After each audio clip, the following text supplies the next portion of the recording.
Imagine this, after decades of rumors, shocking headlines, and leaks that promised to bury him forever, hip-hop's biggest mogul just walked out of court, grinning like he won the lottery.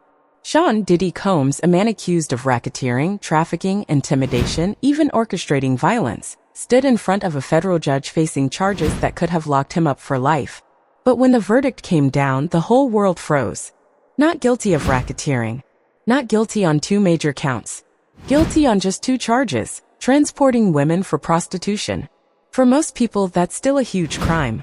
But for Diddy, the maximum sentence is 10 years per count, and insiders say he'll probably serve way less than that. The moment the news hit the internet, 50 Cent didn't just react, he detonated. He called Diddy the gay John Gotti, comparing him to the infamous mob boss who kept beating the feds in the 80s. And just like that, the world realized this wasn't over. This was just the beginning of a war for the truth, and for Diddy it looked like he'd already won. When the verdict was read, you'd think you were watching an awards show, not a federal trial. Diddy didn't hang his head in shame. He dropped to his knees like he was praying, then stood up, turned to the gallery, and started clapping.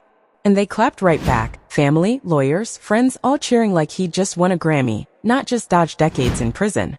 Some wiped away tears. But they weren't crying because he was guilty, they were celebrating because he wasn't guilty enough. Before the marshals even let him out, Diddy's lawyers were hugging each other like they'd won the Super Bowl. His family started chanting "Dream Team" at the defense table while the prosecution stood frozen, wondering how the case they thought was bulletproof had just shattered in front of the whole world. For the survivors watching, for the advocates who'd spent years screaming for accountability, it felt like a slap in the face. Because a man convicted of 2 federal crimes was walking away with a celebration, not a sentence. You'd think with all the videos, texts, and witnesses, the jury would slam the door shut in hours. But the moment they got behind closed doors, the cracks showed fast. Just 1 hour and boom. A note to the judge. Juror 25 can't follow instructions. Turns out Juror 25 wasn't just anyone. A molecular biologist, a vet, the smart one in the room. If he was confused, everyone else was second-guessing too. The judge's instructions? 61 pages long. Dense legal jargon that buried the truth in footnotes and reasonable doubt. Defense lawyers smelled blood. One confused juror meant one thing: mistrial. Or at least, enough doubt to shred the RICO conspiracy. Then came the second note: they were stuck on the drug distribution charge. Did the buyer have to ask for it first? If so, does that change what distribution means under RICO? The prosecution said, "Doesn't matter, it happened." The defense said, "Let's slow this down." All they needed was time for confusion to spread like a virus through that jury room. By 5 p.m., the jury packed it in for the day. Outside, Diddy's team hugged him like he'd already won. The press circled like sharks. And inside that locked jury room, one confused mind held the power to make Diddy walk free. When the jury got back, they didn't just have legal jargon to unpack. They had nightmares to relive. 34 witnesses, 6 weeks, all telling the same story. Behind the luxury, Diddy's world was a maze of fear, freak-offs, and silence. Cassie Ventura, the name everyone knew. For days on the stand describing hotel nights that weren't wild parties, they were freak-offs. Coerced threesomes. Diddy watching, filming, paying. She said she felt like a prisoner in designer clothes. Texts didn't lie. "I have scars all over. I need God." Diddy's reply? "Run to a plastic surgeon." Cold. The jury didn't just hear it, they saw it. The hotel hallway beating. Kicks, punches, Cassie on the ground. A clip so raw it leaked before trial and left no doubt. The man who sold champagne dreams had fists that left bruises. But the defense fought dirty too. They played an audio clip of Cassie threatening a man over leaked freak-off footage. Her voice? Unhinged. "I'll cut you up and put you in the dirt." The message: maybe she wasn't so powerless after all. Then there was Jane, no last name, no face, just a voice trembling behind a screen. 3 years with Diddy, same script. Pills, booze, forced freak-offs. Makeup artists swore they'd covered Cassie's bruises. Male escorts testified, "Yes, we got paid to perform." Kid Cudi said his car got torched after he got too close to Cassie. Coincidence? He didn't think so. And still, the fear lingered. Witnesses dropped out days before trial. Some testified only after the FBI promised protection. Some never showed. The threat wasn't just a man, it was a machine that could ruin you, wherever you hid. The prosecution stacked the truth like bricks. But the defense poked holes in every one consensual. Gold diggers. Bad relationships aren't crimes. In the end, the jury wasn't just deciding Diddy's fate, they were deciding who they believed when the lights went out and the cameras were gone. When the verdict dropped, the courtroom quieted, but the streets didn't. The questions changed fast. Not will Diddy walk? But if he does, who's next?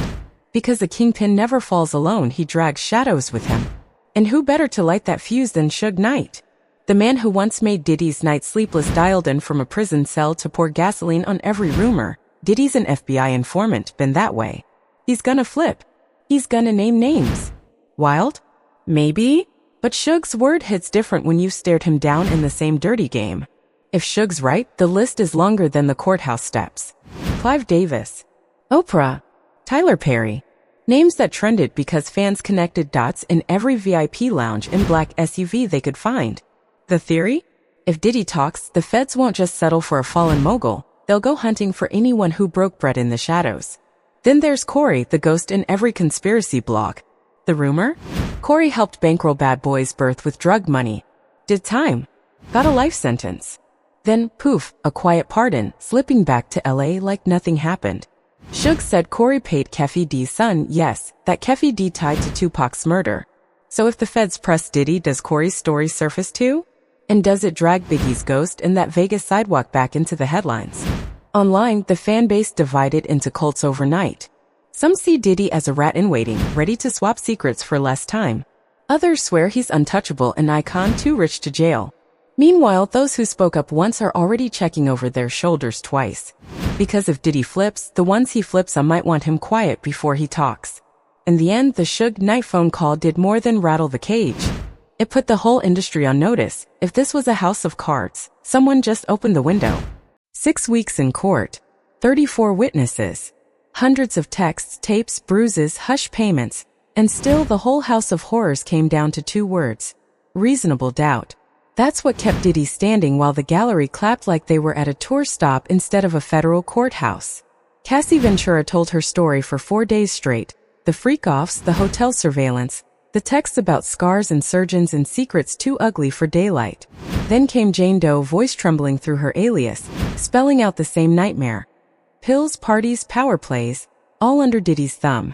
They backed it up with bruised makeup chairs, old assistants forced into lie detectors, Kid Cudi's firebombed car. Each piece was supposed to build the racketeering puzzle. But in the final act, the puzzle came undone. Prosecutors pulled the big teeth, no kidnapping, no arson in the closing file. Just transportation charges, narcotics distribution, and prostitution. What once looked like life behind bars shrank to maybe 10 years, maybe less if the right people signed the right papers. Meanwhile, the jury wrestled with legalese thick as cement, 61 pages of instructions, 1 stubborn juror, and notes scribbled about who asked for what and when. And the whole time, outside those locked doors, Diddy's crew was rumored to be planning a July 4th party in Miami. Fireworks, red carpets, and the same old champagne selfies. Some insiders swore they'd seen the guest list. Others whispered that Trump himself could drop a surprise pardon like he did for Lil Wayne and Kodak Black. Wild? Sure. But in Diddy's world, what isn't? So now the questions hang like smoke. Did the system fumble the bag, or did it get paid to look away? Will Diddy stand tall and do the time, or drop names to buy his freedom? And if he does, whose empire burns next? For now, the jury's verdict might be done, but the real trial's just beginning. Out here in the court of rap's ruthless streets, the judge and jury wear hoodies and hashtags, and they never adjourn.